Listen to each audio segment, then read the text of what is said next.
Viewers कैसे हैं आप। आज मैं आपके साथ एक और इंटरेस्टिंग लेक्चर के साथ हाज़िर हूँ। कम्युनिकेशन चैनल्स के बारे में आपको मैं बताना चाहता हूँ। कम्युनिकेशन चैनल क्या होते हैं? जैसे आप अपनी नॉर्मल लाइफ में किसी के साथ कम्युनिकेशन करते हैं, बातचीत करते हैं, जैसे फॉर एग्जांपल आप किसी को कॉल करते हैं, किसी के साथ फ़ोन पे बात करते हैं, तो कभी आपने सोचा है कि हमारी बात जो है वो दूसरे तक कैसे पहुँच रही है? अब वो मतलब उस बात को पहुँचाने का जो तरीक़ाकार है वो क्या है? क्या आप PTCL से कॉल कर रहे हैं, क्या आप फ़ोन से जब बात कर रहे हैं, तो कभी दोनों में फ़र्क आपने सोचा है? तो यकीनन इसके बारे में आज आपको पता चल जाएगा कि जब आप किसी के साथ बात कर रहे होते हैं, खा वो PTCL से कर रहे हों, खा वो मोबाइल फ़ोन से कर रहे हों, तो बेसिकली आप कौन सा वो तरीका अपना रहे होते हैं, कौन सा वो पाथ है, कौन सा वो तरीका है जिस तरीके के थ्रू आपकी जो आवाज़ है एक बंदे से दूसरे बंदे तक जा रही होती है। यानी अगर मैं बात कर रहा हूँ, जैसे मैं अभी आपसे बात कर रहा हूँ, आप अपने घर में बैठे हुए मुझे अगर आप सुन रहे हैं तो आप मुझे कैसे सुन रहे हैं? क्या मेरी बात आपको डायरेक्ट आ रही है? क्या मेरी बात आपको किसी टेलीफोन नेटवर्क के थ्रू आ रही है, किसी केबल के थ्रू आ रही है, या जस्ट आप मुझे जस्ट किसी ऐसे तरीके से सुन रहे हैं कि मेरी आवाज़ आपको जस्ट एयर के थ्रू आ रही है और आप मुझे अपने घर में बैठे सुन रहे हैं? तो बिल्कुल कम्युनिकेशन चैनल्स जो है वो बिल्कुल आपको यही बताते हैं। चैनल बेसिकली पाथ को बोलते हैं, एक रास्ते को बोलते हैं, एक वे को बोलते हैं जिसके ज़रिए से आपकी जो इन्फॉर्मेशन है, आपका जो डाटा है या आपकी जो आवाज़ है, मतलब कुछ भी आपने डाटा को कम्युनिकेट करना हो तो वो एक जगह से दूसरी जगह आपका पहुंचाया जा सकता है। यहाँ पे कम्युनिकेशन क्या होती है बेसिकली, जब आप एक बंदा जब दूसरे बंदे से बात करता है तो ये बेसिकली कम्युनिकेशन होती है। लेकिन इस कम्युनिकेशन को कैसे किया जाता है, यहाँ पे हमारे पास जो है वो एक तरीक़ाकार जो आपको मैं बताने जा रहा हूँ। कंप्यूटर के अंदर इसको कम्युनिकेशन चैनल बोलते हैं, यानी कौन सी तरीका है, कौन सा वो पाथ है जिसको इस्तेमाल करते हो आपकी बात एक जगह से दूसरी जगह जा रही है। तो कम्युनिकेशन चैनल्स क्या हैं, आपको ओवरव्यू मैंने दिया। एक कम्युनिकेशन चैनल्स क्या है, ये बेसिकली एक ऐसा तरीका होता है या ऐसा पाथ होता है, एक ऐसा रास्ता होता है जिस रास्ते से या जिस पाथ के थ्रू आपकी आवाज़ या आपका जो डाटा है वो कम्युनिकेट हो रहा होता है। यानी आपकी इन्फॉर्मेशन जो है वो from one device to another device जो है वो ट्रांसमिट हो रही होती है। यानी जब भी आप डाटा को सेंड कर रहे होते हैं तो डाटा को दो तरीक़ों से सेंड किया जाता है। यस, हमारे पास पहला तरीका जो होता है वो हमारे पास जो है वो उसको गाइडेड मीडिया बोलते हैं, जिसको यहाँ पे मैंने लिखा है, इसको फिज़िकल ट्रांसमिशन मीडिया भी बोलते हैं, और दूसरा तरीका हमारे पास वायरलेस ट्रांसमिशन मीडिया। तो खैर हमारे पास कम्युनिकेशन चैनल की अगर बात करें तो कम्युनिकेशन चैनल जो है वो यहाँ पे इनको कम्युनिकेशन मीडिया भी बोलते हैं और इसको ट्रांसमिशन मीडिया भी बोलते हैं। और यहाँ पे याद रखिए बात कि जब भी आप डाटा को सेंड कर रहे होते हैं या डाटा को रिसीव कर रहे होते हैं तो यहाँ पे एक टर्म मैंने लिखी है बैंडविड्थ। यस, इसको गौर करिए जरा। बैंडविड्थ क्या होती है? बैंडविड्थ बेसिकली ये वो स्पीड होती है जिसके अंदर आपका डाटा जो है वो एक डिवाइस से दूसरी डिवाइस में सेंड हो रहा होता है। यानी आप ऐसा समझिए इसको कि एक यूनिट टाइम के अंदर, एक स्पेसिफिक इंटरवल ऑफ टाइम में, एक मखसूस समय में एक डिवाइस से जब दूसरी डिवाइस में डाटा सेंड हो रहा होता है तो उसको उसकी बैंडविड्थ बोलते हैं। मुझे श्योर है आपको समझ आई है। और बैंडविड्थ जो है वो बेसिकली हमारे पास जो डिजिटल डाटा होता है, जो डिजिटल डाटा उसकी जो बैंडविड्थ है उसको आप बाइट्स पर सेकंड में मेजर करते हैं या बिट्स पर सेकंड में मेजर करते हैं। और इसी तरह अगर एनालॉग सिग्नल्स की बात करें, बेसिकली हमारे पास सिग्नल्स दो किस्म के होते हैं, एनालॉग सिग्नल्स और डिजिटल सिग्नल्स। जो एनालॉग सिग्नल्स होते हैं उनकी जो मेजरमेंट की जाती है वो साइकिल पर सेकंड में होती है या फिर हर्ट्ज़ में होती है। जैसे आपने फ्रीक्वेंसी भी पढ़ी हुई है। फ्रीक्वेंसी क्या होती है? एक यूनिट टाइम में किसी मखसूस पॉइंट से गुजरने वाली जो नंबर ऑफ़ वाइब्रेशंस होती हैं उसको फ्रीक्वेंसी बोलते हैं। बिल्कुल वही बात यहाँ पे अगर याद रखिए कि बैंडविड्थ क्या है, एक यूनिट टाइम में एक डिवाइस से दूसरी डिवाइस में जो डाटा जा रहा होता है उसको उसकी बैंडविड्थ बोलते हैं। यस, और यहाँ पे फिर से सुन लें कि डिजिटल जो डाटा होता है उसकी जो बैंडविड्थ होती है वो बिट्स पर सेकेंड में होती है या इसको बाइट्स पर सेकंड में मेजर किया जाता है। और एनालॉग सिग्नल्स की जो मेजर की जाती है वो की जाती है साइकिल पर सेकंड में या हर्ट्ज़ में की जाती है। तो जैसे मैं आपको पहले बता चुका हूँ कि हमारे पास जो कम्युनिकेशन चैनल्स होते हैं या कम्युनिकेशन मीडिया भी इसको बोलते हैं या इसको ट्रांसमिशन मीडिया भी बोलते हैं। ये जो ट्रांसमिशन मीडिया है या कम्युनिकेशन चैनल है ये बेसिकली दो किस्म के होते हैं। एक फिज़िकल ट्रांसमिशन मीडिया बोलते हैं, इसको आप बाउंडेड मीडिया भी बोलते हैं। यस, इसको हम बाउंडेड मीडिया भी बोलते हैं। और जो दूसरा वायरलेस ट्रांसमिशन मीडिया है इसको हम अनबाउंडेड मीडिया भी बोलते हैं, अनबाउंडेड मीडिया। जैसे नाम से सारा है बाउंडेड और अनबाउंडेड, इन दोनों में डिफरेंस अगर देखिएगा, यहाँ पे बाउंड का मतलब क्या है, एक चीज़ बाउंड है मतलब एक चीज़ है वो मतलब क्या है कि एक मतलब स्पेसिफिक कर दी गई कि अगर आप मतलब उसकी एक लिमिट शो कर रही है। लिमिट यहाँ पे अगर देखें ज़रा कि जैसे फॉर एग्जांपल मैंने एक बंदे ने दूसरे बंदे से बात करनी है तो वो एक दूसरे के साथ जुड़े हुए हैं, कैसे, थ्रू वायर।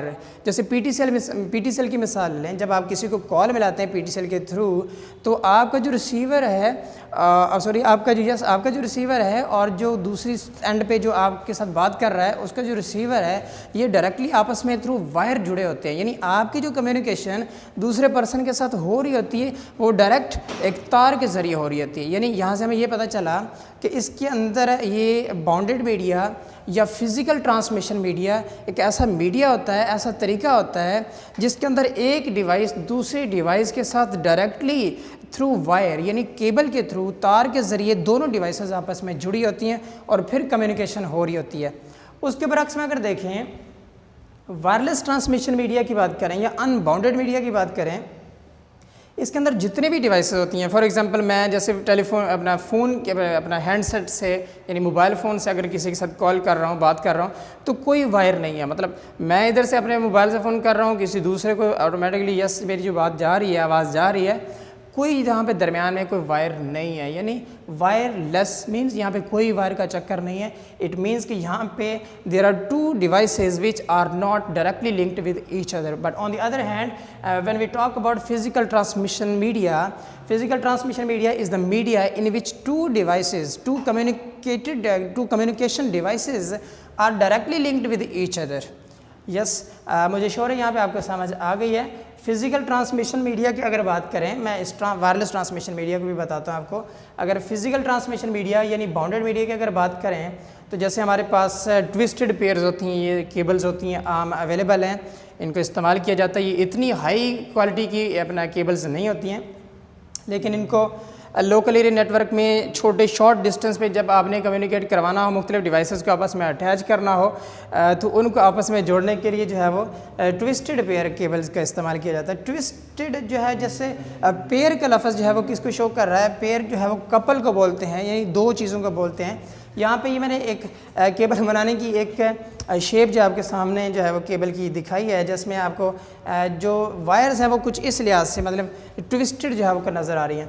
ये बेसिकली इसी को हम क्या बोलते हैं, इसको ट्विस्टेड पेयर बोलते हैं। यस, यहाँ पे मैंने लेबल किया हुआ है। यानी दो केबल्स आप यहाँ से अगर दोबारा देखें, जैसे फॉर एग्जांपल ये केबल है, दूसरी ये केबल्स है, ये आपस में एक दूसरे के साथ ट्विस्ट की हुई है, एक दूसरे के साथ कपल की शक्ल में जुड़ी हुई हैं, इसी वजह से इसको पेयर का नाम दिया जाता है। यस, और यहाँ पे अगर देखें, यहाँ पे मैंने कुछ इसको और भी लेबल किया है। इन जो ट्विस्टेड पेयर्स हैं यानी पेयर्स की शक्ल में तारें जो आपस में लपेटी हुई हैं, इनके ऊपर एक प्रोटेक्शन वॉल जो है वो लगाई होती है, इसको प्रोटेक्टिव शीथ बोलते हैं। ये इलेक्ट्रोमैग्नेटिक वेव्स जो बाहर से एक्सटर्नल फोर्सेस होती हैं, इलेक्ट्रोमैग्नेटिक वेव्स होती हैं जो बाहर से आने वाली वेव्स हैं, उनके ख़िलाफ़ जो है ये एक शीथ होती है। और बाहर से आने वाली जो किसी भी किस्म की जो फोर्सेस हैं उनको आपकी जो कंडक्टर है, जो केबल है उसके अंदर, उसको बचाती हैं, उन पेयर्स को नुकसान नहीं पहुंचता है। यस, उसके अंदर अगर देखें यहाँ पे एक कंडक्टर इस्तेमाल किया जाता है। कंडक्टर क्या है? यस, कंडक्टर क्या है? ये जिसमें से हीट गुजरती है, करंट गुजरता है, यानी जिसमें से आपकी कम्युनिकेशन हो रही होती है, वही बेसिकली उसको ही हम कंडक्टर बोलते हैं। ये वैसे ये फिज़िक्स की टर्म है। कंडक्टर के ऐसे मटेरियल्स होते हैं जिनमें से हीट गुजर सकती है, एनर्जी गुजर सकती है। तो बिल्कुल यहाँ पे हमारे पास कम्युनिकेशन जो है वो इस कंडक्टर के थ्रू ही होती है, और ये सबसे प्रोटेक्टिव एरिया जो है वो कंडक्टर ही होता है, जिसमें से आपकी जो है वो कम्युनिकेशन हो रही होती है। उसके बाद हमारे पास कोक्सियल केबल्स की अगर बात करें, कोक्सियल केबल्स जो है वो कदरे अच्छी होती हैं, ये ट्विस्टेड पेयर से ये क्वालिटी में अच्छी होती हैं और थोड़ी सी एक्सपेंसिव होती हैं, थोड़ी सी महंगी होती हैं ट्विस्टेड पेयर के थ्रू। लेकिन इनको थोड़ा ज़्यादा डिस्टेंस अगर हमने मतलब ज़्यादा डिस्टेंस तक कम्युनिकेशन करवानी हो, जैसे आपने देखा है आपके इधर उधर टाउन में, कस्बे में, यहाँ पे टेलीफोन कंपनीज़ जो है वो इस तार का इस्तेमाल करते हैं। यस, और इसी तरह केबल टीवी वाले जो है वो कोक्सियल केबल का इस्तेमाल करते हैं। ये कोक्सियल केबल जो है वो अच्छी होती है। इसका सबसे जो इनर पार्ट होता है, अंदर वाला पार्ट होता है, उसको हम कंडक्टर बोलते हैं। उसके ऊपर एक इंसुलेशन चढ़ी होती है जो उस कंडक्टर को प्रोटेक्ट करती है। उस इंसुलेशन के ऊपर एक एक और जो है वो शीट चढ़ी होती है जो कि इलेक्ट्रोमैग्नेटिक वेव्स जो हैं, जो एक्सटर्नल फोर्सेस हैं, उनके ख़िलाफ़ में एक शीट होती है, जैसे एक जाली टाइप होती है, यस एक नेट टाइप होती है, ये जाली टाइप उसके ऊपर शीट होती है। उसके ऊपर फिर से एक आउटर एक इंसुलेशन चढ़ाई होती है और ये केबल काफ़ी स्ट्रॉन्ग होती है, काफ़ी मजबूत होती है और इसको भी ज़्यादा जो है वो केबल टीवी वाले जो ही इस्तेमाल करते हैं। उसके बाद अगर देखी जाए यहाँ पे हमारे पास फाइबर ऑप्टिक केबल्स हैं। फाइबर ऑप्टिक केबल जो हैं ये ऐसी केबल्स होती हैं जैसे जस्ट लाइक हेयर हैं, इंसान के बाल हैं, ये बहुत बारीक होती हैं और ये स्ट्रैंड्स की शक्ल में, गुच्छों की शक्ल में तारें जो है वो जुड़ी होती हैं आपस में। और इसकी यहाँ पे मैंने एक डायग्राम बनाने की कोशिश की, मेरी इतनी ड्राइंग ज़रा स्ट्रॉन्ग नहीं है। तो यहाँ पे इसके अंदर जो देखें, सबसे ऊपर इसके देखें एक जैकेट चढ़ाई हुई है, ये एक इंसुलेशन के तौर पर काम कर रही है, यानी इसका जो आउटर पार्ट है उसको ये बाहर वाली जो फोर्सेस हैं उनसे ये बचाती है। इसके अंदर सबसे, इसको मैं अगर दोबारा देखो ज़रा यहाँ पे, इसको कुछ आप इस लिहाज से देख लें कि इसके अंदर जो आपकी जो कम्युनिकेशन है कुछ इस लिहाज से होती है। आपने फ़िज़िक्स के अंदर टोटल इंटरनल रिफ्लेक्शन का कंसेप्ट जगह पढ़ा है, जिसके अंदर क्या है, फॉर एग्ज़ाम्पल यहाँ से अगर आपका डाटा जाता है, यहाँ से अब कम्युनिकेशन होती है, यहाँ से सिग्नल जाता है, वो यहाँ पे टकराता है जाके, जिस एंगल से वो टकराएगा उसी एंगल से वो जाके यहाँ पे बाउंस करेगा, यहाँ से बाउंस बैक होगा, फिर इधर टकराएगा। फॉर एग्जांपल आप यहाँ से किसी चीज़ को थ्रो करते हैं, जिस एंगल से आप उस चीज़ को थ्रो करते हैं उसी एंगल से वो क्या करेगी, उसी एंगल से आगे जाएगी। ये एंगल ऑफ इंसिडेंस और एंगल ऑफ रिफ्लेक्शन भी ये फिज़िक्स का एक लॉ है, जिसके मुताबिक जो है वो अगर आप जिस एंगल से किसी भी चीज़ को थ्रो करते हैं उसी एंगल से वो डाटा जो है वो या जो चीज़ है वो उसी एंगल से आगे जाके टकराती है, वो फिर आगे टकराती है, वो बाउंस बैक होती है। बिल्कुल सेम कंसेप्ट उन्होंने फाइबर ऑप्टिक केबल के अंदर यूज़ किया है कि यहाँ से जो है वो सिग्नल जाएगा, यहाँ पे टकराएगा, फिर बाउंस बैक होगा। और इससे इसका फ़ायदा क्या है, इससे ये हो रहा है बेसिकली जो डाटा ट्रांसमिशन रेट है, डाटा को ट्रांसमिट करने की जो स्पीड है वो बहुत तेज़ हो जाती है। और यही वजह है कि ये अच्छी क्वालिटी की वायर होती है, बहुत अच्छी केबल समझी जाती है और इसको ज़्यादातर जो है वो इंटरनेट सर्विस प्रोवाइडर्स जो हैं, इंटरनेट की सर्विसेज देने वाले जो हैं, वो आपको इंटरनेट फैसिलिटीज़ प्रोवाइड करने वाले जो लोग हैं वो इसको, जो कंपनीज़ हैं वो इसका इस्तेमाल करते हैं। इसी तरह केबल टीवी वाले भी यूज़ करते हैं। लेकिन याद रहे बात, ये जो फाइबर ऑप्टिक केबल है ये बहुत क्वालिटी में बढ़िया होती है, बहुत अच्छी समझी जाती है, लेकिन एक्सपेंसिव ज़रूर है, लेकिन क्वालिटी बहुत अच्छी है इसकी। यही वजह है कि लॉन्ग डिस्टेंस अगर कम्युनिकेशन करवानी हो तो फाइबर ऑप्टिक केबल का ज़्यादा प्रयोग किया जाता है, ज़्यादा इसी का इस्तेमाल किया जाता है। इसके बाद हम आगे चलते हैं। यहाँ पे वायरलेस ट्रांसमिशन मीडिया या अनबाउंडेड मीडिया क्या होता है, अनगाइडेड मीडिया क्या होता है, ये इसको अनबाउंडेड मीडिया क्या भी बोलते हैं, इसको वायरलेस ट्रांसमिशन मीडिया भी बोलते हैं। यानी ये ऐसा मीडिया है जिसके अंदर दो जो डिवाइसेस हैं, जो आपस में डाटा को कम्युनिकेशन करने वाली जो डिवाइसेस हैं, यानी एक डिवाइस दूसरी डिवाइस को जब डाटा सेंड कर रही होती है तो वो आपस में डायरेक्टली कनेक्टेड नहीं होती हैं। जैसे मोबाइल फ़ोन की एग्जांपल ले लें, जब आप किसी को कॉल कर रहे होते हैं तो मोबाइल फ़ोन जो है वो दोनों सेंडर और रिसीवर दोनों तरफ से वायर के थ्रू आपस में जुड़े नहीं होते हैं। तो वायरलेस ट्रांसमिशन मीडिया ऐसा मीडिया होता है in which both the devices are directly not linked with each other, in which both the devices are not interlinked with each other. So this is wireless transmission media, या इसको unbounded transmission media भी बोलते हैं। यहाँ पे इसके examples में आगे देखें, माइक्रोवेव सिस्टम्स होते हैं या माइक्रोवेव कम्युनिकेशन सिस्टम भी इसको बोलते हैं। इसी तरह सैटेलाइट कम्युनिकेशन है, इसी तरह हमारे पास रेडियो ट्रांसमिशन है, सेलुलर कम्युनिकेशन है। ये जितने भी हैं ये हमारे पास किसकी अनबाउंडेड या अनगाइडेड मीडिया की मिसाल है। यानी इनकी जब भी कम्युनिकेशन होती है तो इनके अंदर क्या होता है, जितनी भी डिवाइसेस एक दूसरे के साथ कम्युनिकेशन कर रही होती हैं ये आपस में एक दूसरे के साथ डायरेक्टली लिंक्ड नहीं होती हैं, आपस में एक दूसरे के साथ जुड़े हुए नहीं होती हैं, कम्युनिकेशन कर रही होती हैं थ्रू एयर, थ्रू सिग्नल्स। अब यहाँ पे अगर माइक्रोवेव स्टेशंस की बात करें या माइक्रोवेव कम्युनिकेशन सिस्टम की अगर बात करें तो यहाँ पे हमारे पास माइक्रोवेव्स क्या होती हैं, बेसिकली ये वेव्स होती हैं जो कि लंबे फासले तक या शॉर्ट मतलब लॉन्ग डिस्टेंस तक जो है वो एक डिवाइस से दूसरी डिवाइस तक डाटा को सेंड या रिसीव करने के लिए इस्तेमाल की जाती हैं। अब जैसे माइक्रोवेव को मैंने कुछ ऐसे समझाने की कोशिश की है कि जब एक डिवाइस, जैसे आप फ़ोन की मिसाल ले लें, जब आप डाटा को सेंड कर रहे होते हैं from one device to another, तो क्या होता है, आपकी जो आवाज़ है, आपका जो डाटा है, आपका कुछ भी इंफॉर्मेशन है, वो कैसे थ्रू रेडियो वेव्स जा रही होती है। आपको पता है मोबाइल फ़ोन के अंदर जो टेक्नोलॉजी है, वो जो वेव्स होती हैं वो रेडियो वेव्स का इस्तेमाल किया जाता है। इसी तरह माइक्रोवेव्स भी होती हैं, ये आपको लंबे फासले तक जो है वो डाटा को सेंड या रिसीव करने के लिए इनका इस्तेमाल किया जाता है, इनका प्रयोग किया जाता है। यहाँ पे देखें ज़रा, यहाँ पे बेसिकली माइक्रोवेव रिले स्टेशन इस्तेमाल किए जाते हैं और मेन माइक्रोवेव इस्तेमाल किया जाता है सिस्टम, और माइक्रोवेव फिर रिले स्टेशन इस्तेमाल किए जाते हैं। इसी तरह आगे फिर आगे यहाँ से आपको ज़िगज़ैग ये चलता जाएगा। फॉर एग्जांपल, आप एक डिवाइस से दूसरी डिवाइस को लंबे फासले तक सेंड करना चाहते हैं, तो क्या होता है, एक माइक्रोवेव रिले स्टेशन, यहाँ पे मैंने कुछ इसको बनाने की कोशिश करी है। यहाँ पे एक माइक्रोवेव रिले स्टेशन क्या करता है, ये डाटा को सेंड करता मेन माइक्रोवेव के पास, और मेन माइक्रोवेव आगे जो है वो क्या करता है, माइक्रोवेव रिले स्टेशन जो नीचे वाला है उसको भेजता है। इसी तरह पर आगे अगले को भेजता है, अगले को भेजता है। लेकिन बात याद रहे यहाँ पे जो बहुत इंपॉर्टेंट बात है, एक माइक्रोवेव रिले स्टेशन जब डाटा को मेन माइक्रोवेव को भेजता है, तो ये बेसिकली लाइन ऑफ साइट का कंसेप्ट इस्तेमाल करता है।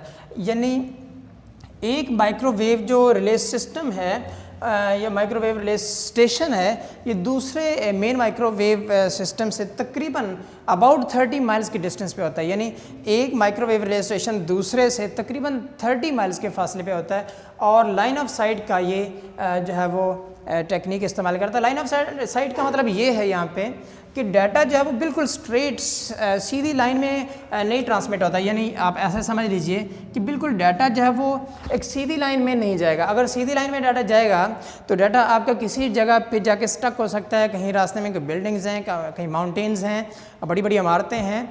अगर आप सीधी लाइन में ये माइक्रोवेव्स अगर ट्रैवल करेंगी तो ये किसी भी जगह पे जाके बेंड हो जाएगी और डाटा आपका सही से ट्रांसमिट नहीं हो पाएगा। यही वजह है कि इन्होंने लाइन ऑफ साइट, बेसिकली यहाँ पे लाइन ऑफ साइट एक एंगल है। जैसे फॉर एग्जांपल मैं यहाँ पे इस दीवार को देखना शुरू कर दूँ तो बिल्कुल ये एक लाइन ऑफ साइट एंगल बनेगा।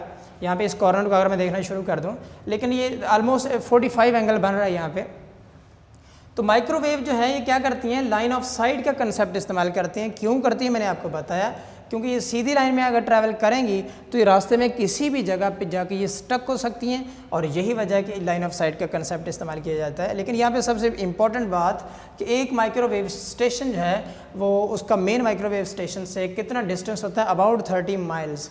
इसी तरह ये आगे फिर मेन माइक्रोवेव जो डाटा है, जो इन्फॉर्मेशन है, उसको दूसरे माइक्रोवेव रिले स्टेशन को भेजता है, और इसी तरह आगे and so on and so fourth आगे आगे ये इन्फॉर्मेशन चलती जाती है, और लंबे फासले तक, जब लॉन्ग डिस्टेंस तक जो हमारी कम्युनिकेशन चलती रहती है।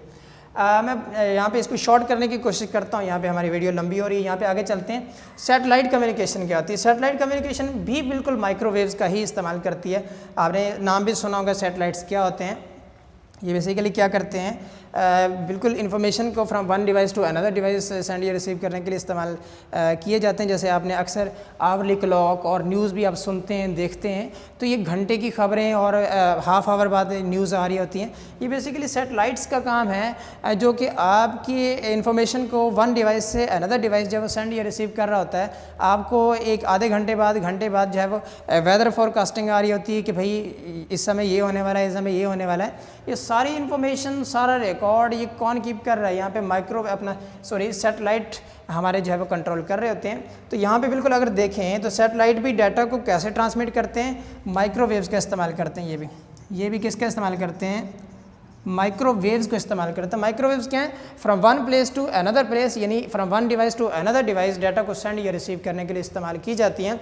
यहाँ पे सैटेलाइट कम्युनिकेशन की अगर बात करें तो यहाँ पे अर्थ स्टेशन इस्तेमाल किए जाते हैं। इनको अर्थ बेस स्टेशन भी यस बोलते हैं, अर्थ बेस स्टेशन, और यहाँ पे भी अर्थ बेस्ड स्टेशन, ये हमारे अर्थ के ऊपर लगे होते हैं। और याद रहे कि हमारे पास जो मेन सैटेलाइट है वो तकरीबन ऑलमोस्ट जो है वो अबव अर्थ यानी ज़मीन से ऊपर ऑलमोस्ट 22,300 किलोमीटर, यानी किलोमीटर कह रहा हूँ, miles, almost 22,300 miles from the earth, यानी अबव अर्थ जो है वो ये लगा हुआ है। जैसे ही आप एक अर्थ स्टेशन जो है वो डाटा को सेंड करता है माइक्रोवेव्स के थ्रू, तो बिल्कुल ये लाइन ऑफ साइट का ही इसमें भी कंसेप्ट इस्तेमाल होता है। एक अर्थ बेस स्टेशन क्या करता है, डाटा को सेंड करता है, और ये सैटेलाइट क्या करता है, उसको नीचे अर्थ स्टेशन के ऊपर भेजता है। लेकिन ये आप याद रखें बात कि ये जो हमारे पास सैटेलाइट है, इसके बाद जैसे ही इस अर्थ स्टेशन से इन्फॉर्मेशन जाती है तो ये जो सैटेलाइट है हमारे पास जो ज़मीन से 22,300 माइल के फासले पे है, ये क्या करता है, उस डाटा को, उस इन्फॉर्मेशन को एम्पलीफाई करके आगे भेजता है। और इसी तरह वो जो इन्फॉर्मेशन है आपकी दूर दराज इलाकों तक और अर्थ बेस स्टेशन जो हैं वो आगे उन तक पहुँचती है। लेकिन याद रहे बात यहाँ पे कि एक अर्थ बेस स्टेशन जब डाटा को अर्थ स्टेशन से सैटेलाइट को भेजता है तो इसको आप अप लिंकिंग बोलते हैं, यानी अप लिंक बोलते हैं। यानी डाटा जो है वो, जैसे आप सिंपल अगर देखें यहाँ पे, जब आप डाटा को इंटरनेट पे दे रहे होते हैं तो वो अपलोडिंग होती है, और जब उससे आप ले रहे होते हैं तो वो डाउनलोडिंग होती है। बिल्कुल वही कंसेप्ट याद रखिए यहाँ पे कि अर्थ स्टेशन से जब डाटा सैटेलाइट को जाता है तो इसको आप अप लिंकिंग बोलते हैं, और इसी तरह जब सैटेलाइट से डाटा अर्थ स्टेशन को जाता है तो ये डाउन लिंकिंग होती है। तो ये सिलसिला इसी तरह चलता रहता है, यानी इन्फॉर्मेशन एक अर्थ स्टेशन से सैटेलाइट के पास, सैटेलाइट आगे जो है वो इन्फॉर्मेशन अर्थ स्टेशंस को भेजती रहती है। और यही वजह है कि आपस में दुनिया जो है एक दूसरे के साथ जुड़े हुए हैं और इन्फॉर्मेशन एक दूसरे के साथ शेयर कर रहे हैं। फिर मैं आपको बताता चलूँ आगे हमारे पास क्या है, रेडियो से ट्रांसमिशन है। रेडियो ट्रांसमिशन भी बिल्कुल क्या है, ये डाटा को एक डिवाइस से दूसरी डिवाइस तक जो है वो सेंड या रिसीव करने के लिए इस्तेमाल की जाती है। इसके अंदर भी आप दूर दराज इलाकों तक और शॉर्ट डिस्टेंस तक जो है वो डाटा को ट्रांसमिट या रिसीव कर सकते हैं, लेकिन इसके अंदर आप रेडियो वेव्स का इस्तेमाल करते हैं। मोबाइल फ़ोन के अंदर भी बिल्कुल रेडियो वेव्स ही इस्तेमाल होती हैं। जैसे यहाँ पे मैंने सेलुलर कम्युनिकेशन लिखा है, जब आप किसी को कॉल करते हैं तो इसके अंदर बेसिकली रेडियो वेव्स इस्तेमाल होती हैं। मोबाइल फ़ोन के अंदर कौन सी वेव्स इस्तेमाल होती है, रेडियो वेव्स इस्तेमाल होती हैं। आपका मोबाइल क्या करता है, इसकी थोड़ा सा मैं आपको अगर स्केच बताऊँ सेलुलर कम्युनिकेशन की, तो सेलुलर कम्युनिकेशन में कुछ ऐसा होता है। अगर मैं इसको थोड़ा इरेज कर दूं यहाँ पे, यस, आप इसको थोड़ा एक दफ़ा नोट कर लीजिए यहाँ पे, यस। यहाँ पे अगर देखें सेलुलर कम्युनिकेशन कैसे होती है,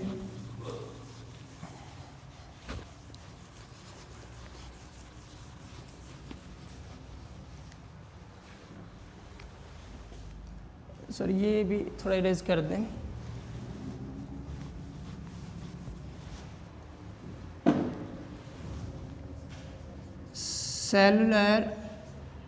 सेलुलर कम्युनिकेशन, इसके अंदर क्या होता है, जब आप किसी को कॉल मिलाते हैं, यानी जब एक कॉलर कॉल मिलाता है, यहाँ पे फॉर एग्जांपल यहाँ पे एक कॉलर है, यहाँ पे फॉर एग्जांपल एक कॉलर कॉल मिलाता है, तो वो कॉल आपकी किधर जाती है, उसका जो करीबी बेस स्टेशन होता है वहाँ पे कॉल जाती है। करीबी जो बेस स्टेशन है ना, वहाँ पे कॉल जाती है। जब भी कॉलर कॉल मिलाता है वो कॉल किधर जाती है, करीबी बेस स्टेशन में जाती है। वो करीबी बेस स्टेशन आगे उसको कहाँ पे भेजता है, एक मोबाइल स्विचिंग सेंटर होता है, मोबाइल स्विचिंग सेंटर, इसको शॉर्ट फॉर्म में MSC भी बोलते हैं। मोबाइल स्विचिंग सेंटर में भेजता है। मोबाइल स्विचिंग सेंटर पर क्या करता है, उसके जो करीबी हमारे पास जो बेस स्टेशन होता है, जैसे बेस स्टेशन, ये मोबाइल स्विचिंग सेंटर यानी MSC जो है ये क्या करता है, करीबी बेस स्टेशन को भेजता है। जो कौन सा करीबी बेस स्टेशन, जो रिसीवर के पास होता है। यस, यहाँ पर ये रिसीवर है हमारे पास फॉर एग्जांपल। तो क्या होता है, सबसे पहले कॉलर ने कॉल मिलाई, तो इसके अंदर बेसिकली हम पढ़ रहे हैं यहाँ पे wireless transmission media, unbounded media, जिसके अंदर एक डिवाइस से दूसरी डिवाइस तक डाटा जा रहा होता है, लेकिन वो डिवाइसेस आपस में डायरेक्टली वायर के ज़रिए जुड़ी नहीं होती हैं। तो इसी तरह सेलुलर कम्युनिकेशन का मैं आपको समझाना चाह रहा हूँ कि जब एक कॉलर कॉल मिलाता है तो वो सबसे पहले करीबी बेस स्टेशन में जाती है। करीबी बेस स्टेशन जो है वो आगे मोबाइल स्विचिंग सेंटर में भेजता है। मोबाइल स्विचिंग सेंटर में आपकी कॉल सिलेक्ट या रिजेक्ट होती है कि आगे फॉरवर्ड होनी है या यहाँ पे रिजेक्ट होनी है। अगर MSC यहाँ पे परमिट करता है कि आपकी कॉल आगे फॉरवर्ड होनी चाहिए या नहीं होनी चाहिए, अगर होना चाहिए तो यहाँ पे MSC जो परमिट करता है और आपकी कॉल जो है वो रिसीवर का जो करीबी बेस स्टेशन है वहाँ पे पहुँचती है, और वहाँ पे पहुँचने के बाद रिसीवर को रिसीव हो जाती है। तो ये भी हमारे पास सेलुलर कम्युनिकेशन क्या है, अनबाउंडेड मीडिया यानी वायरलेस ट्रांसमिशन मीडिया को इस्तेमाल करती है। तो आज हमने पढ़ा कम्युनिकेशन चैनल्स क्या होते हैं, ये कैसे हम एक दूसरे के साथ कम्युनिकेशन करते हैं डेली लाइफ में, डे टू डे लाइफ के अंदर हम कैसे एक दूसरे के साथ कम्युनिकेशन में लगे हुए हैं, लेकिन कभी हमने इसके बारे में सोचा नहीं था। तो मुझे आई एम श्योर कि आज आप इसके बारे में सोचेंगे कि हमारी कम्युनिकेशन कैसे होती है, बल्कि सोचेंगे नहीं बल्कि आज आपको पता चल गया है कि कम्युनिकेशन हमारी एक दूसरे के साथ कैसे होती है। 2 तरीक़ों से होती है, मैंने आपको बताया। अगर आपको मेरी ये वीडियो पसंद है, आप इसको लाइक कीजिए, शेयर कीजिए और मेरे चैनल को ज़रूर सब्सक्राइब कीजिए, बट बेल आइकन को दबाना मत भूलिए। अगर आप बेल आइकन दबाएंगे तो आपको ये मेरी आने वाली जो लेटेस्ट वीडियोज़ हैं वो तुरंत मिलती रहेंगी और नोटिफिकेशन में आपको मिलती रहेंगी। थैंक यू, अल्लाह हाफिज़।